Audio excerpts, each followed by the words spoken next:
कृपया ध्यान रखें कि इस चैनल में सभी की सभी जो जानकारी है वो शैक्षिक और सूचनात्मक उद्देश्यों के लिए है। इस यूट्यूब चैनल में प्राप्त किसी भी जानकारी को वित्तीय सलाह, कानूनी सलाह या तो व्यक्तिगत सलाह के रूप में नहीं लिया जाना चाहिए।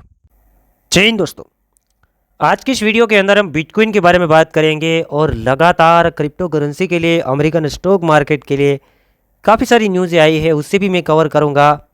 और बिटकॉइन के लिए मैं आगे की बात भी करने वाला हूँ कि बिटकॉइन का आगे का दिशा क्या होएगा, मार्केट अब कौन से मोड के अंदर जाने वाला है, क्योंकि मार्केट के अंदर ऑलमोस्ट काफ़ी ज़्यादा पैनिक है वो क्रिएट हो चुका है।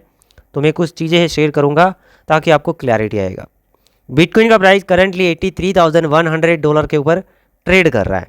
बिटकॉइन की बात करेंगे तो आज इन कल $81,000 के आसपास हम लोगों ने यहाँ पे बिटकॉइन का प्राइस देखा था। उसके बाद अगेन $2,000-3,000 यहाँ पे रिकवर होता हुआ देखने को मिल रहा है। आगे बिटकॉइन को मेरी तरफ से मैं पॉजिटिव देख रहा हूँ। अभी भी पॉजिटिव मतलब कहाँ तक कि बिटकॉइन वन साइड एनालिसिस अभी भी यहाँ पे ट्राई करेगा। जैसे इधर ट्राई किया था $85,000-86,000 तोड़ने को, डाउन आया, अगेन ट्राई किया, डाउन आया और अगेन में वन साइड दिखा दिया कि शॉर्ट टर्म में अगेन ये ट्राई करेगा $85,000-86,000 वन साइड बताया। इसलिए आपको क्लैरिटी आए, ट्रेड लेने में क्लैरिटी आए, बट एसएल के बिना ट्रेडिंग मत करना। हम जो एनालिसिस करते हैं वो 60-70% तक एक्यूरेट रहता है, उससे ज़्यादा नहीं। ठीक है, अब आप कहेंगे कि सागर भैया क्या $85,000-86,000 टूटेगा तो फिर आगे क्या 90 के अंदर एंटर करेगा? तो दोस्तों वॉल्यूम वाइज देखेंगे 85-86 को तोड़ेगा तो 95 से लेके $1,00,000 तक ट्रेड करने का पॉसिबिलिटी बन जाएगा। ठीक है, ये मैंने वन साइड दिखा दिया। अब न्यूज़ कवर करते हैं, फिर मार्केट की दिशा का बात करते हैं।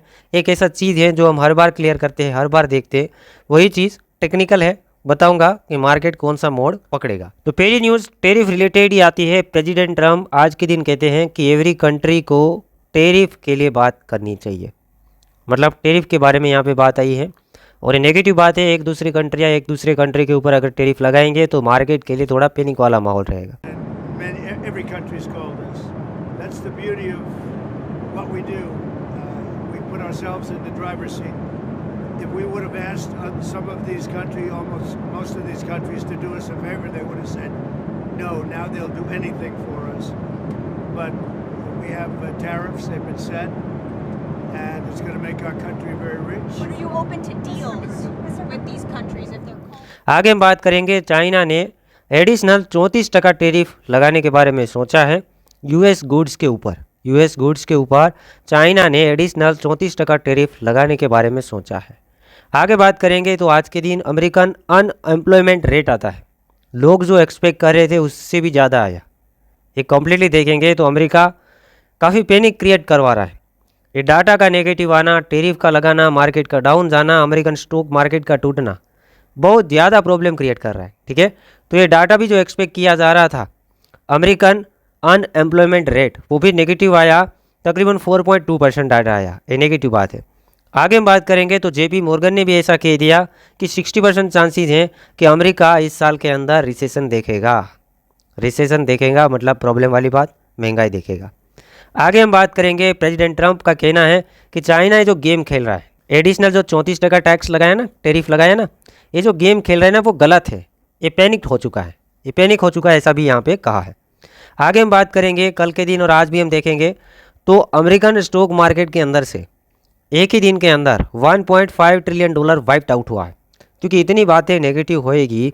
तकरीबन ये देखो, इतना टेरिफ का लगना, जेपी मॉर्गन का नेगेटिव कहना, उसके साथ आज के दिन हम देखेंगे अमेरिकन अनएम्प्लॉयमेंट रेट का नेगेटिव आना, लोगों को पैनिक कर रहा है। और कौन कर रहा है? सीधा इशारा अमेरिका की ओर जा रहा है कि अमेरिका ही है, वही करवा रहा है। आगे हम बात करेंगे, एक बंदा तो और रह गया, फेड के चेयरमैन, उसने भी नेगेटिव बता दिया। जेरम पावेल जी ये कहते हैं कि प्रेसिडेंट ट्रम्प जो जितना एक्सपेक्ट कर रहे हैं उससे भी ज़्यादा टेरिफ लगा रहे ना, वो आने वाले टाइम के अंदर रिस्की रहेगा और इन्फ्लेशन बढ़ेगा। इन्फ्लेशन बढ़ेगा तो रिस्की रहेगा और जो ग्रोथ होगा ना वो स्लो हो जाएगा, कंट्री का ग्रोथ है वो डाउन चला जाएगा और इन्फ्लेशन है वो बढ़ जाएगा। ये बात कैसी है? पैनिक करने वाली। कहाँ से बोली गई? फेड के चेयरमैन। कहाँ के? अमेरिका के। तो जो भी चीज़ें मार्केटों के लिए हो रही हैं वो अमेरिका की तरफ से हो रही हैं। आगे हम बात करेंगे, फेड के चेयरमैन जेरम पावेल जी ये भी कहते हैं कि टेरिफ की वजह से इन्फ्लेशन बढ़ने के चांसेस है आने वाले क्वार्टर्स के अंदर। तो ये भी बात नेगेटिव बनती है। तो फेड के चेयरमैन ने नेगेटिव बता दिया कि हम इन्फ्लेशन वगैरह देख सकते हैं। स्टॉक मार्केट से काफ़ी ज़्यादा पैसा वाइप्ड आउट हो रहा है। उसके बाद चाइना भी टेरिफ सामने लगाना शुरू किया, मतलब एक दूसरे कंट्रियों ने एक दूसरे कंट्रियों के ऊपर टेरिफ लगाना शुरू कर दिया है। जेपी मॉर्गन जैसे बड़े बंदे ने, जेपी मॉर्गन जैसे दिग्गज ने 60% ये बता दिया कि रिसेशन देखेगा अमेरिका। तो आपको क्या लगता है कि ये सारी की सारी चीज़ें अभी तो अमेरिका दिखा रहा है, बता रहा है, क्या मार्केट और ज़्यादा डाउन जाने वाला है? क्या काफ़ी ज़्यादा रिसेशन आएगा, काफ़ी ज़्यादा प्रॉब्लम क्रिएट होएगा? क्या लगता है? अब आगे बातें शुरू होने वाली है। तो दोस्तों एक चीज़ मैं स्टार्टिंग में बता दूं, एजुकेशन पर्पस और टेक्निकली नहीं लॉजिकली बता दूं, तो इतने सारे नेगेटिव न्यूज़ एक ही कंट्री की तरफ से और मार्केट को प्रॉब्लम क्रिएट कर रहे हैं, पैनिक क्रिएट करवा रहे हैं, लोग उम्मीद खो चुके हैं। तो मेरे को अब लगता है कि ये जो टेंशन वाला मामला रहा है ना, टेंशन वाला जो भी हमने देखा डेली टाइम फ्रेम के अंदर, बता रहा हूँ, जब बिटकॉइन $1,00,000 से नीचे गया उसके बाद जो हम लोगों ने टाइम निकाला है काफ़ी मुसीबत वाला, वो टोटल टाइम में से अब बुरा वक्त ज़्यादा से ज़्यादा मेरे को ऐसा लगता है कि अब 5% बचा है। ऐसा क्यों? क्योंकि हर बार हम लोगों ने देखा है मार्केट जब गिरता है बहुत ज़्यादा गिर जाता है और फिर आखिर में बहुत ज़्यादा डरा देते हैं, वहाँ से ही मार्केट कुछ अच्छा कर देता है। जब मार्केट ऊपर भी जाता है, ऊपर जाके सस्टेन करता है, लोग फोमो में होते हैं और एक साथ ऐसे ही फोमो ज़्यादा क्रिएट करवाया जाता है, तो फिर समझ आना कि मार्केट यहीं कहीं से गिरना है। ये चीज़ें यहाँ पर लॉजिकली मैंने शेयर कर दी, अब टेक्निकली देखते हैं। तो दोस्तों टेक्निकली चीज़ के अंदर हम हर बार 1-2-3 वीक 1-2 महीने के अंदर अंदर देखते हैं अमेरिकन डॉलर इंडेक्स। ये इंडेक्स सिंपल बताओ तो जब ये बढ़ता है, मतलब बड़े लेवल पे बढ़ता है, तो दूसरे मार्केट गिरते हैं, और ये जब गिरता है तो दूसरे मार्केट बढ़ते हैं। बट कभी कभी इंडेक्स ने ऐसे काम किया है कि पहले बढ़ जाता है और दूसरे मार्केट में अगर असर नहीं आया है तो लेट जाके बट असर आता है। ये गिर भी जाए तो दूसरे मार्केटों को बढ़ना है, बट बढ़ नहीं पा रहे, गिर रहे। तो ये समझना कि अभी नहीं तो बाद में, थोड़ा टाइम निकालने के बाद बढ़ जाता है। अभी थोड़ा प्रीवियस देखेंगे तो मैं बता देता हूँ, फटाफट बता देता हूँ। 2016, 17, 18 का बुल रन, जब इंडेक्स 103 के आसपास हाई लगाया था, उससे पहले बेयर मार्केट था, 103 के ऊपर हाई लगाया था और वहाँ से नीचे घूम गया, 100 से नीचे गया। जैसे जैसे गिरता गया बुल मार्केट देख के गए। उसके बाद 2018 के बाद एक बेयर मार्केट हम लोगों ने देखा, अगेन 102-3 के ऊपर आ गया, वापस घूम गया काफ़ी, मतलब इधर ट्रैप भी किया हुआ है, आप देख सकते हैं ट्रैप भी किया हुआ है। बड़ा करके इसको देखते हैं, पहले गिरा था फिर अगेन बढ़ा, फिर रियल में जब गिरता गया तो 2021 वाला रैली आया था, ये 2021 वाला रैली है। फिर अगेन धीरे धीरे करके ये बेयर मार्केट शुरू हुआ, काफ़ी हम लोगों ने बेयर मार्केट देखा। 2022 के अंदर ये नीचे घूम गया, 2022 अक्टूबर महीने के बाद, मतलब 2023 की स्टार्टिंग के अंदर ये नीचे घूम गया। तकरीबन तब घुमा था जब FTX कोलैप्स हुआ था, तब घुमा था। तो घूमने के बाद तुरंत बिटकॉइन के प्राइस नहीं बढ़े थे, 15-16 हज़ार डॉलर ही चल रहे थे, बट ये गिरता गया, फिर बिटकॉइन धीरे धीरे बढ़ता गया, $24,000 के आसपास पहुंच गया था जब ये 100 के आसपास आया था।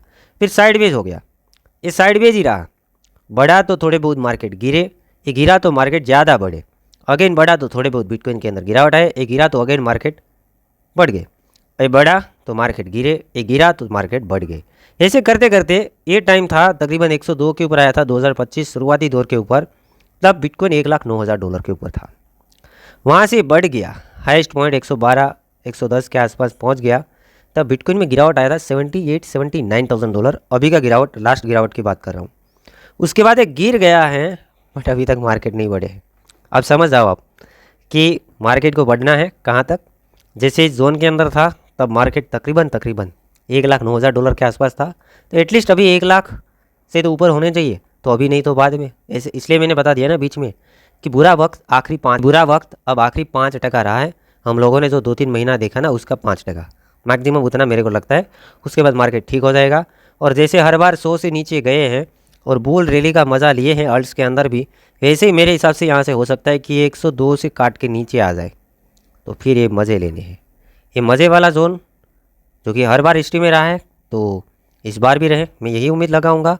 एकदम से यही पॉइंट से ये गिरा, तो ये मान के चलो जैसे यहाँ से गिरा था 100 से नीचे गया, तो मार्केट ने मज़े दिए थे। ये जोन मज़े वाला था, ये जोन मज़े वाला था, तो क्या यहाँ से गिर के ये जोन भी मज़े देगा? मेरे को लगता है, तो मैंने शेयर कर दिया। बाकी मिलते हैं एक नई वीडियो के साथ।